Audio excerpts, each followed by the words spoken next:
Hello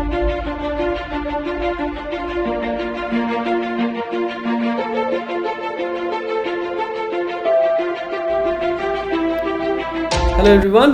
तो आज 25 जुलाई है और चलते हैं कि आज मार्केट में क्या हुआ था एग्जैक्टली और क्यों हुआ था और कल क्या होने वाला है। ठीक है, तो जैसे कि आप लोग देख सकते हैं कि मैंने दिन के दौरान मार्केट में ट्विटर में अपडेट कर दिया था कि ये जो sell calls and buy puts, तो यही मेनली हो रहा था आज। ठीक है, लेकिन ये मैंने 11:25 AM को अपडेट किया था क्योंकि ये जो फ्यूचर्स का डेटा है वो भी मतलब जैसे ये जो हम ये इंडिकेटर है, ये कैश फ्यूचर्स और ये आपका ऑप्शन चिन्ह तीनों ही मतलब ट्रैक करते हैं। तो मैंने देखा कि फ्यूचर्स का डेटा भी मतलब उतना खास नहीं है और नेगेटिव था, और आपका ऑप्शन चेन भी नेगेटिव था। ऑप्शन चेन में भी पुट बाइंग हो रहा था और कॉल सेल हो रहा था। ठीक है, तो आप बोलोगे हाँ, तो किसी ने पूछा कि लॉजिक क्या है, तो लॉजिक में बता रहा हूँ। और एक ने पूछा कि आप वीडियो जो बनाए थे ये फ्राइडे को, उसमें तो बुलिश, हाँ, तो तब का जो डेटा पॉइंट्स था वो बुलिश था, राइट। तो आप एकदम सही हो कि हाँ वो बुलिश था। जैसे कि आज आपने देखा कि हम लोग बैंक निफ्टी और निफ्टी दोनों में गैप अप ये एक्सपेक्ट कर रहे थे, लेकिन बैंक निफ्टी में थोड़ा अप मूव आया था सुबह। ठीक है, तो मतलब काफ़ी अच्छा ही था, मतलब ऑलमोस्ट 37,000 तक गया था या क्रॉस किया था शायद, हाँ क्रॉस किया था। तो यही है कि मतलब लेकिन निफ्टी में नहीं आया था। तो वही हम लोग वेट कर रहे थे कि मतलब क्योंकि फ्यूचर्स पोजीशंस में, लॉन्ग पोजीशंस में FIIs का पूरा नया पोजीशंस बनाया हुआ था। तो क्या हुआ फिर, तो यही था कि मतलब तब हम लोग मतलब आइडेंटिफाई किए कि फ्यूचर्स में आपका जो स्कोर था वो डिक्रीज हो रहा था। इधर देखिए कि मतलब अचानक से 933 -41 हो गया था, फिर से मतलब -48 हुआ था इधर। तो मतलब सेलिंग कंटिन्यू था।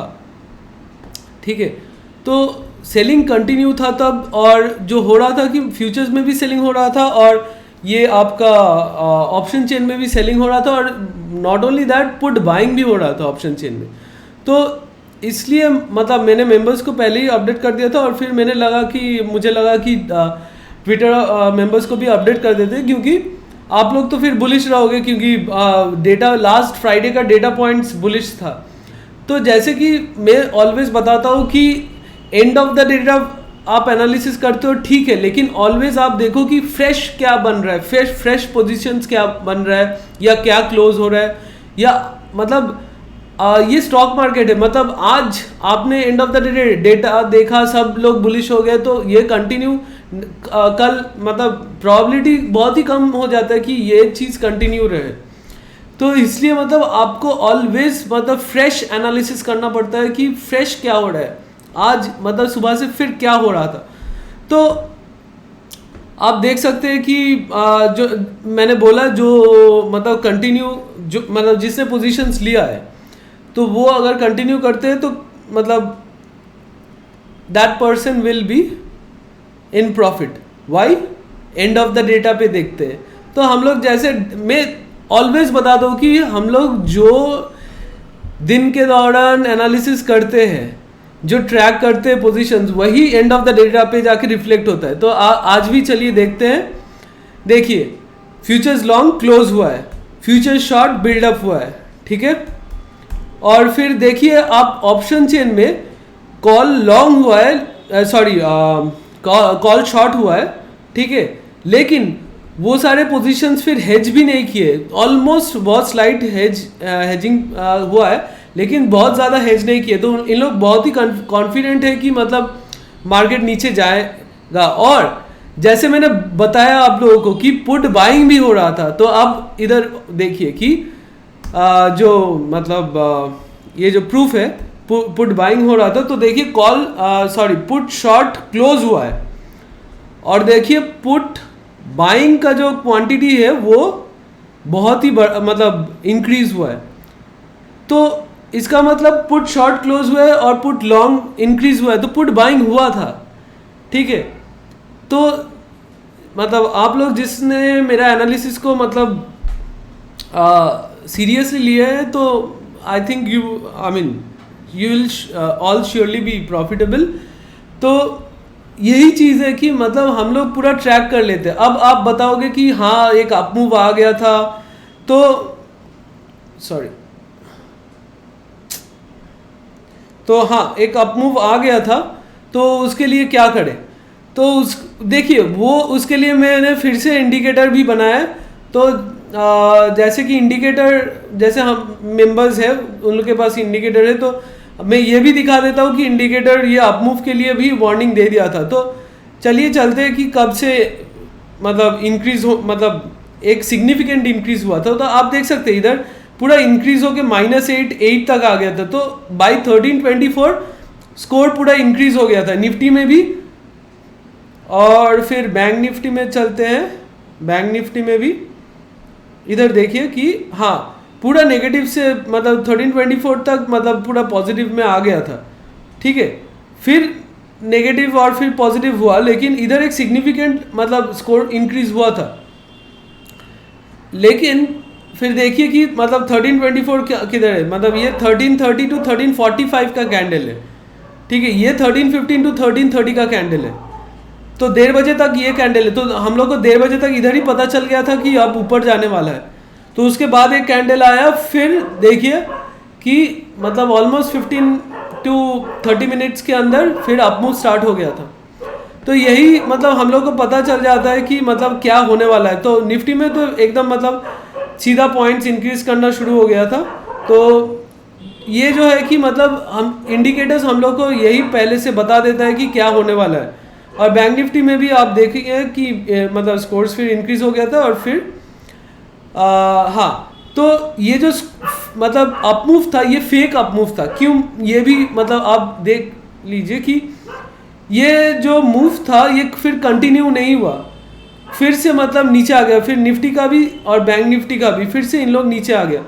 तो जैसे सुबह मतलब मैंने बताया था मेंबर्स को कि ये जो बैंक निफ्टी का जो मेन रेजिस्टेंस सपोर्ट लेवल था 36,490, ये अगर नहीं टूटता है तो इधर से फिर बैंक निफ्टी सपोर्ट लेगा और लेना चाहिए। और फिर निफ्टी को इससे थोड़ा प्रॉब्लम होगा नीचे जाने के लिए। फिर निफ्टी का डाउन मूव मतलब लिमिटेड रहेगा आज के लिए। 2 पुट बाइंग हो रहा था, लेकिन फिर भी मतलब ये हो सकता है। तो यही हुआ कि मतलब इधर फिर सपोर्ट ले लिया और फिर आप देख सकते हैं कि फिर ऊपर चला है। लेकिन by the end of the day फिर से नीचे आ गया, ठीक है। तो निफ्टी भी और बैंक निफ्टी भी, तो क्योंकि पुट बाइंग इन लोग किए थे, तो अल्टीमेटली तो इन लोगों को भी प्रॉफिट करना है। तो कल आप देख सकते हैं कि और भी नीचे जाने वाला ये एक गैप डाउन भी हो सकता है, क्योंकि इन लोग फ्यूचर्स में भी शॉर्ट पोजीशंस बनाए और बहुत सारे पुट लॉन्ग किए। तो कल मतलब गैप डाउन होने का भी हाई चांस है। तो यही चीज़ है कि मतलब आपको मतलब एनालिसिस पे मतलब भरोसा रखना है, स्टिक टू द एनालिसिस। और अगर बीच में कभी मतलब स्टॉप लॉस हंट हो जाता है तो ठीक है, मतलब आपको मतलब इंडिकेटर्स का जो मेंबर्स हैं उन लोग के लिए मतलब इंडिकेटर्स है आपको हेल्प करने के लिए। लेकिन हाँ, और बाकी जो आप सारे मेंबर्स हो उनके लिए मैं यही आप मतलब आपके लिए कर सकता हूँ कि आपको एक सही डायरेक्शन दे सकता हूँ कि एग्जैक्टली क्या बन रहा है, एग्जैक्टली क्या हो रहा है, ठीक है। तो यही मेरा मतलब मेन कोशिश रहेगा कि आप लोगों को मतलब एक वार्निंग दे दिया जाए या एक आप लोगों को सही डायरेक्शन दे दिया जाए कि एग्जैक्टली क्या हो रहा है। तो जैसे sell calls and buy puts ये दोनों ही हुआ है, ठीक है। अगर जस्ट कॉल सेल होता तो मैं बता देता कि हाँ कॉल सेल हो रहा है तो you can short the calls, लेकिन पुट बाइंग भी हो रहा था, तो इसलिए मतलब मैंने दोनों ही बोल दिया था। तो हाँ यही हुआ। तो कल फिर जैसे बताया कि and of the day data analysis मतलब नीचे बियरिश मूव के लिए इंडिकेट कर रहा है। और हाँ, तो अब चलते हैं कि हाँ इंडिकेटर्स का भी बात कर लिए। तो मॉर्निंग में नेगेटिव था और फिर स्टॉप लॉस हंटिंग भी मतलब डिटेक्ट किया था। तो हाँ, अब चलते हैं कि ऑप्शन चेन में। और ऑप्शन चेन जाने के पहले ये डिसाइड कर लेते कि आप इधर देख सकते हैं कौन सा टाटा स्टील, फिर इंडसइंड बैंक, ये कोल इंडिया, ये सब पॉजिटिव में क्लोज किया, और जो रिलायंस था वो मतलब बहुत ही भारी नेगेटिव 3.24, और M&M नेगेटिव 3.99, मारुति भी नेगेटिव 2.50। तो मतलब रिलायंस तो एक भारी स्टॉक है, तो उसने मतलब बहुत ही गिरावट दिखाया, नेगेटिव 3.24। तो यही बात है। और बैंकिंग सेक्टर में भी आज देख सकते हैं कि हाफ ऑफ देम परफॉर्म नहीं किया है ठीक से। तो हाँ, लेकिन ICICI परफॉर्म वेल, उसका रिजल्ट अच्छा आया था। और फिर ये कोटक हाँ, तो मतलब ICICI बैंक भी ऑलमोस्ट मतलब फ्लैट ही आप बोल सकते हो, लेकिन उसका रिजल्ट अच्छा आने के बावजूद भी, और कोटक भी मतलब नेगेटिव में चला गया। तो too much good news is also not a good news. So यही होता है स्टॉक मार्केट में। और FIs DIs दोनों ही सेलिंग कर रहे हैं, लेकिन DIs का सेलिंग उतना खास कुछ नहीं है, लेकिन FIs फिर से सेलिंग स्टार्ट कर दिया है। तो और सेक्टर्स का बात किया जाए तो देखिए कि मेटल अच्छा परफॉर्म किया है, लेकिन बाकी सारे सेक्टर्स और IT थोड़ा बहुत, IT का कल फिर आपका ये वीकली एक्सपायरी भी है, और बाकी सारे सेक्टर्स तो उतना अच्छा परफॉर्म नहीं किया है। और ट्विटर का भी बात कर ली है। और चलते हैं अभी ऑप्शन चेन में। ऑप्शन चेन में अगर आप जाओगे तो देखोगे कि निफ्टी में 16,500, सो 16,500 पे जो पोजीशंस आज बन गया तो वो भी तो क्लोज हुआ है, उसके वो तो क्लोज हुआ है, लेकिन एक्स्ट्रा 13 लाख कॉन्ट्रैक्ट्स क्लोज हुए हैं। तो अभी ओवरऑल 59.8 लाख कॉन्ट्रैक्ट्स है 16,500 पे, ठीक है। लेकिन 16,500 पे पुट बाइंग है, ठीक है। फिर से मैं वार्निंग दे देता हूँ, 16,500 पे पुट बाइंग है, और 16,400 पे भी पुट बाइंग है। 16,400 पे आप जाके देखोगे 8.1 लाख कॉन्ट्रैक्ट्स आज ऐड हुआ है, और टोटल 44.8 लाख कॉन्ट्रैक्ट्स है, लेकिन उधर भी पुट बाइंग हुआ है। तो बहुत दूर तक पुट बाइंग हो रहा था आज, मतलब ऑलमोस्ट 16,200 पे भी कुछ पुट बाइंग हो रहा था, लेकिन जो मैक्सिमम पुट बाइंग हो रहा था वो 16,500 एंड 16,400 पे हो रहा था। और जो कॉल शॉर्ट्स हो रहा था तो ये 16,500 पे भी कॉल शॉर्ट्स है। आप देख सकते हो कि 16,500 पे इधर नेगेटिव है, तो नेगेटिव मतलब 8.6 लाख कॉन्ट्रैक्ट्स क्लोज किया गया है, लेकिन ओवरऑल 22.5 लाख कॉन्ट्रैक्ट्स है उधर। और 16,600 या और उसके ऊपर मतलब एकदम ज़बरदस्त कॉल शॉट हो रहा था आज पूरा दिन। मतलब 16,600 आप देखोगे तो इधर 9.9 लाख कॉन्ट्रैक्ट्स बनाया गया है, और टोटल 33.8 लाख कॉन्ट्रैक्ट्स है। और जो 16,000 पुट साइड है उधर पोजीशंस क्लोज किया गया है, और ओवरऑल 45.3 लाख कॉन्ट्रैक्ट्स है, मगर पुट बाइंग हुआ है। तो ये कल भी मतलब क्लोजिंग हो सकता है, और भी कॉन्ट्रैक्ट्स क्लोज हो सकता है। तो यही मेन चीज़ है कि हाँ, अगर कल गैप डाउन हो जाता है तो फिर आप देखिए फिर नया चीज़ क्या हो रहा है, और भी नीचे जाएगा या नहीं। सपोर्ट और नेक्स्ट जो सपोर्ट है तो वो इधर है, मतलब एक दिन के चार्ट के ऊपर चलते हैं। तो अगर इधर निफ्टी अगर नीचे जाएगा तो 16,459 तक जाएगा, फिर थोड़ा बहुत जिगजैग हो सकता है। तो आप देखिए कि ये लेवल टूटता है कि नहीं। अगर ये लेवल टूट गया तो 16,184, ठीक है। तो और ऊपर मतलब 16,821, तो अभी मतलब जो लग रहा है कि 16,000 मतलब, और मतलब अपसाइड बहुत ही लिमिटेड है अभी। मतलब कल मतलब इधर नीचे ओपन होता है गैप डाउन, या नहीं तो सेम फ्लैट लेवल पे ओपन होता है। अगर ऊपर ओपन हो गया तो आप मतलब उधर ही आंख बंद करके पुट बाइंग स्टार्ट कर लो, ठीक है। वो एक बहुत ही मतलब अच्छा मोमेंट रहेगा आप लोगों के लिए। लेकिन मुझे नहीं लगता, अगर फ्लैट ओपन भी हुआ तो फिर भी आप लोग पुट बाइंग के लिए जा सकते हैं। और अगर आप लोगों को ये सब मतलब स्टॉप लॉस हंटिंग में डर लगता है पुट बाइंग करने के बाद, तो आप लोग नेक्स्ट वीक या नेक्स्ट मंथली ऑप्शन चेन में जाके आप फिर पुट बाइंग करो। फिर आप लोगों को बहुत टाइम मिलेगा, आप लोगों को टेंशन नहीं रहेगा कि यही 2 दिन बाद या 3 दिन बाद वीकली ये जो ऑप्शन चेन एक्सपायर हो जाएगा, तो इसका टेंशन आप लोगों को नहीं रहेगा। तो और ये जो बैंक निफ्टी है, तो बैंक निफ्टी में भी मतलब ये 16 इधर तो सपोर्ट एरिया आज 36,490, लेकिन कल देखिए ये सपोर्ट ब्रेक होता है कि नहीं। अगर ये सपोर्ट ब्रेक हो गया तो नेक्स्ट लेवल है 35,627 और उसके बाद 35,117। ठीक है, तो ये सारे इंपॉर्टेंट लेवल्स हैं। तो हाँ, और बैंक निफ्टी में चल के देखते हैं। तो बैंक निफ्टी में आप अगर देखोगे तो 36,500, तो 36,500 पे पुट बाइंग हो रहा था आज। तो इधर 36,500 पे आप देखोगे कि उस चेंज इन ओआई ज़्यादा नहीं है, 1.6 लाख कॉन्ट्रैक्ट्स है और ओवरऑल 20 लाख कॉन्ट्रैक्ट्स है, तो उसमें भी पुट बाइंग हुआ है। ठीक है, और जो कॉल साइड पे है 11.8 लाख कॉन्ट्रैक्ट्स है 36,500। तो यही आप देख सकते हो कि 36,500 इधर एक आज मतलब ये एक सपोर्ट का लेवल का मतलब है अभी तक। तो ये शायद कल मतलब टूटने का मतलब चांसेस है, और क्योंकि पुट बाइंग हुआ है 36,500 पे। और ऊपर अगर चलते हैं तो मेजर जो मैक्सिमम ओआई है वो 37,000 पे है। तो 37,000 पे कॉल शॉट्स हुआ है और मैक्सिमम ओआई उधर ही है 22.4 लाख कॉन्ट्रैक्ट्स, और आज 3.8 लाख कॉन्ट्रैक्ट्स ऐड किया गया है। और इसके ऊपर जो है वो 38,000 पे है 20.9 लाख कॉन्ट्रैक्ट्स कॉल साइड पे। ठीक है, और बीच में 37,500 पे भी आपका 16.3 लाख कॉन्ट्रैक्ट्स है। लेकिन ये जो 36,500 तक उसके ऊपर मतलब आज आप देख सकते हो ओआई चेंज भी पॉजिटिव है इधर। ठीक है, तो इधर कॉल शॉर्ट्स हुआ है, और जो इधर आप ओआई पॉजिटिव देख रहे हैं तो वो put buying maximum put buying हुआ है।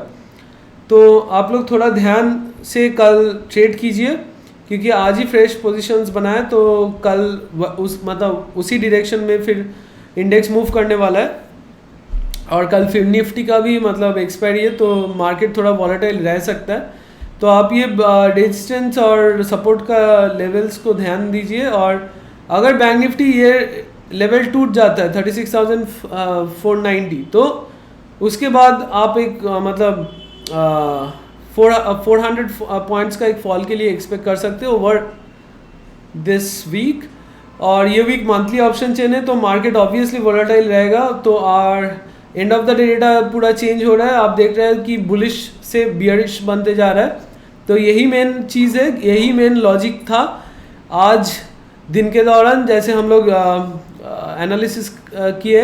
अगर फिर कल अगर कुछ उल्टा होता है तो फिर ये भी मैं अपडेट कर दूंगा। ठीक है, लेकिन आज के लिए यही था। तो आप अगर फॉलो किए थे तो you will be in profit by tomorrow, और मैक्सिमम मतलब 1 या 2 दिन कल ही आप प्रॉफिटेबल हो सकते हो, या और एक दिन मैक्सिमम वेट करना पड़ेगा। लेकिन मुझे लगता है कल ही मूव आ जाएगा, डाउन मूव। तो यही चीज़ है कि मतलब आप मार्केट के दौरान एनालिसिस करो और फिर आप जाके एंड ऑफ द डेटा से आपका एनालिसिस मैच करो।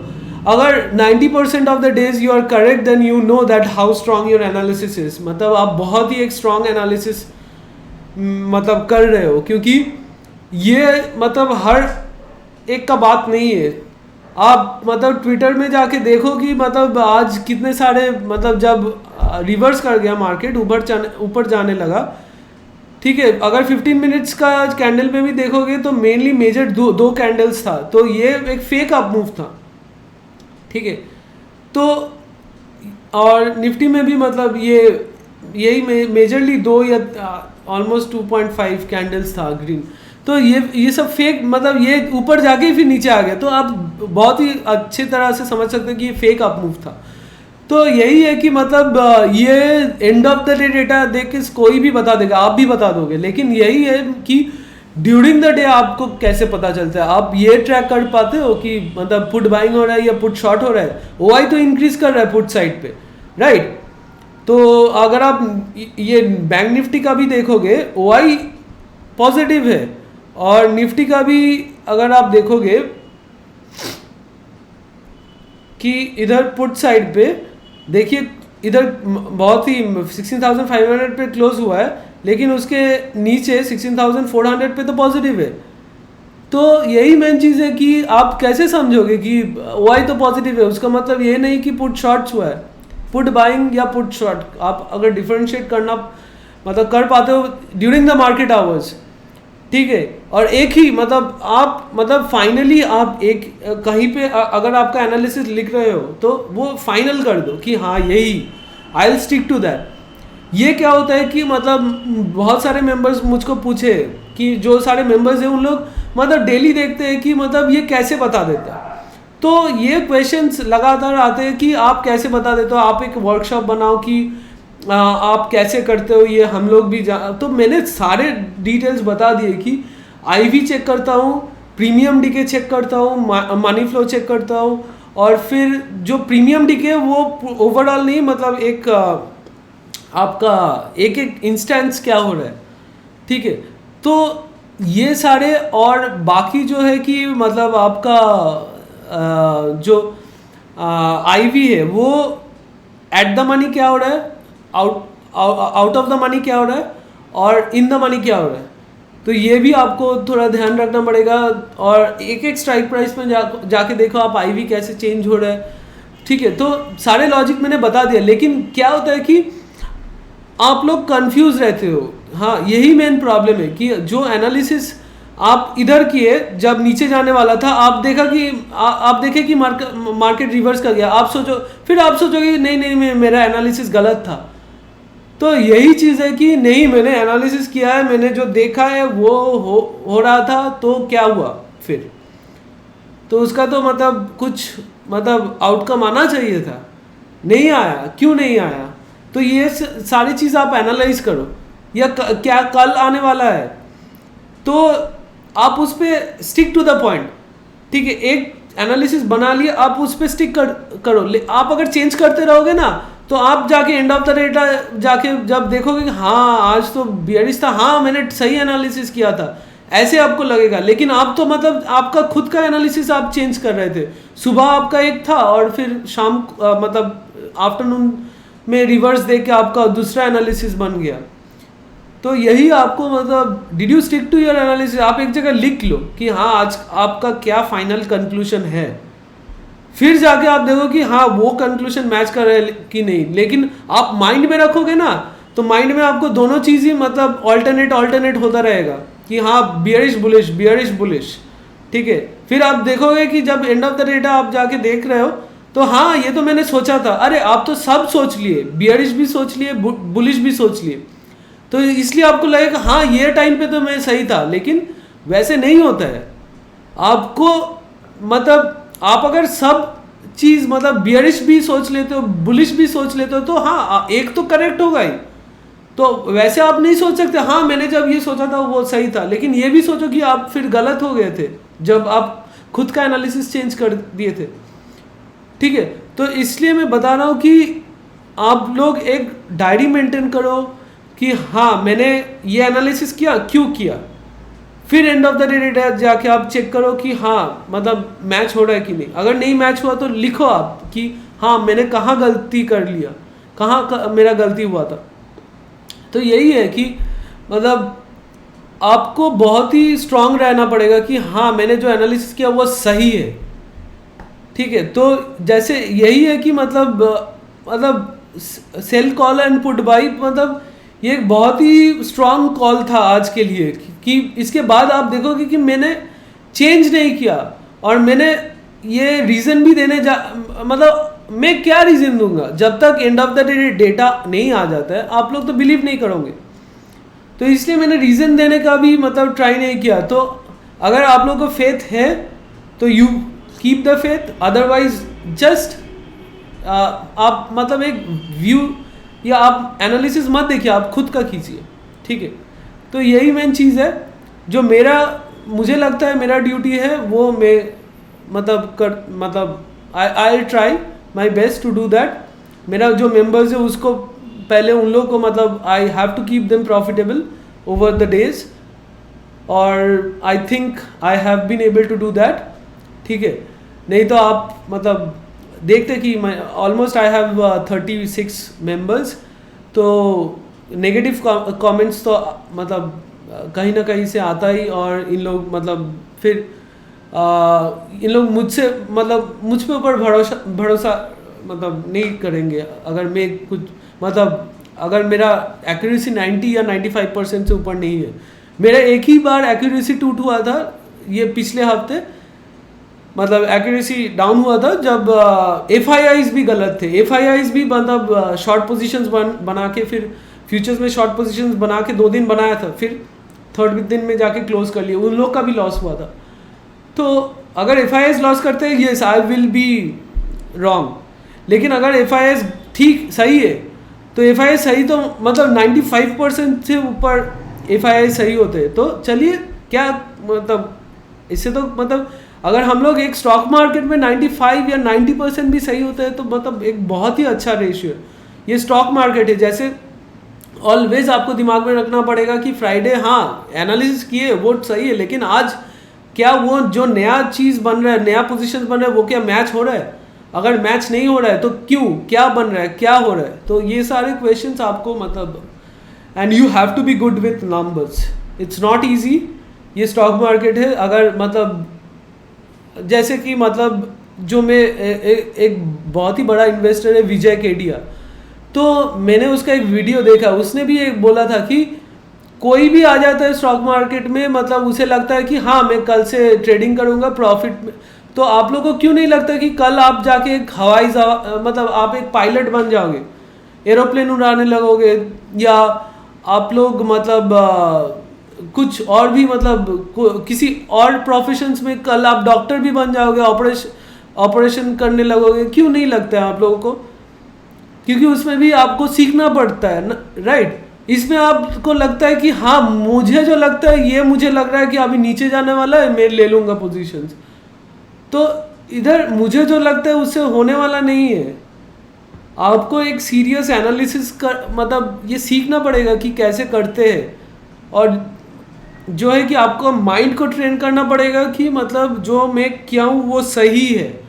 ये जो फेक मूव से आप अगर आपका माइंड चेंज हो जाता है, you won't be able to stick to this stock market. तो यही सारे चीज़ें आपको ध्यान रखना पड़ेगा। ये इजी नहीं है। आपको जो लगता है, मुझे लगता है, ये लगता है, आप थोड़ा बहुत देख लिए कि ट्विटर में सारे सब कोई क्या बता रहा है, इससे नहीं होता है, ठीक है? तो मतलब आपको खुद का एनालिसिस करना ही पड़ेगा, क्योंकि आपका खुद का पैसा है। आपको मतलब फिर जाके मतलब अगर आपका पैसा डूब गया, क्यों आप दूसरे को ब्लेम करोगे? आप खुद का एनालिसिस करो, फिर आप खुद को ब्लेम कर सकोगे। हाँ मैंने गलती किया, मैं क्या क्या गलती किया हूँ, मैं उसको रेक्टिफाई करूँगा। लेकिन आप अगर दूसरे का एनालिसिस देख के फिर आप गलती कर बैठते हो, फिर तो आप उसको दोष दोगे कि हाँ उसने गलती मतलब उसका गलती है, तो आप उसका गलती तो रेक्टिफाई नहीं कर सकते। आप खुद का गलती रेक्टिफाई कर सकते हो। हाँ मैंने एनालिसिस किया, मेरा एनालिसिस गलत चला गया, तो ये मैं रेक्टिफाई कर सकता हूँ, ठीक है? तो आप क्या करोगे? अगर दूसरे का एनालिसिस फॉलो कर रहे हो तो आप बोलोगे कि नहीं मतलब हाँ मैं इसका एनालिसिस फॉलो नहीं करूँगा, कल से उसका एनालिसिस फॉलो करूँगा। लेकिन ऐसा तो नहीं होता है ना। और अगर आप एक देखें कि हाँ एक कोई है जिसका एनालिसिस ऑलमोस्ट 90 to 95% एक्यूरेसी से मेंटेन होता है, तो हाँ आप जाके फॉलो करो उसे, ठीक है? नहीं तो आप खुद का एनालिसिस करो और एक सेटअप बनाओ, जैसे मैंने भी बनाया सेटअप, ठीक है? जो मेरा मेंबर्स है मैं उसको बोल देता हूँ कि आप स्कोर को जस्ट फॉलो करो। आपको मतलब मेरा जो एनालिसिस है वो फॉलो आप नहीं भी कर सकते हो, लेकिन आप जस्ट स्कोर को फॉलो करो, ठीक है? तो स्कोर आपको एकदम सही डायरेक्शन में लेके जाएगा, कोई मतलब उसमें डाउट नहीं है, ठीक है? तो यही चीज़ है कि आप लोग मतलब अगर ऐसे लेवल पर एनालिसिस करना चाहोगे तो आपको ट्रेन करना पड़ेगा। ये 1 2 3 5 साल भी लग सकता है आपका ब्रेन को ट्रेन करने के लिए। तो ऐसे नहीं होता है आप जिम में जाओगे, आपके ट्रेनर आपके सामने 100 पुशअप मार देगा, ठीक है? आपको दिखा देगा कि ऐसे ही पुशअप्स होता है, लेकिन आप नहीं कर सकोगे। You have to train your body. तो इधर भी आपको आपका दिमाग को ट्रेन करना पड़ता है कि हाँ इतना सारा एनालिसिस है, कौन सा किस टाइम में कौन सा एनालिसिस मुझे प्रायोरिटी देना है, किसका वेटेज ज़्यादा रखना है, और एक्सपीरियंस भी मैटर करता है इसमें कि हाँ ऐसे सिचुएशन में क्या होने वाला है। ठीक है, तो जैसे आप देखें कि आईएएस आईपीएस के लिए मतलब इंटरव्यू क्यों लेते हैं, क्यों उन लोग को देखते हैं कि जो मोस्ट ऑफ द क्वेश्चन है कि एक प्रैक्टिकल फील्ड से आता है कि हाँ आप प्रैक्टिकली मतलब एक चीज़ को कैसे संभाल सकते हो, तो ये सब देखते हैं। क्योंकि मतलब ये जो प्रैक्टिकल फील्ड होता है ना वो थ्योरी से बहुत ही अलग होता है। आप 10 बुक पढ़ के आ जाओगे ऑप्शन चेन में, फिर आप देखोगे कि प्रैक्टिकली तो दूसरा ही कुछ हो रहा है। तो प्रैक्टिकल एक्सपीरियंस बहुत ही इंपॉर्टेंट है। तो ये एक दिन में नहीं आता है, आपको धीरे धीरे 3 साल 5 साल या 7 साल अगर 10 साल भी लग जाए तो आप स्टिक टू इट। पेशेंस, अगर पेशेंस खो के आप निकल जाते हो तो निकल गए आप, फिर नहीं होने वाला है। ठीक है, तो यही मेन चीज़ है। तो चलिए चलते हैं, कल मिलते हैं फिर। Thanks for watching, keep learning, keep watching, straight safe.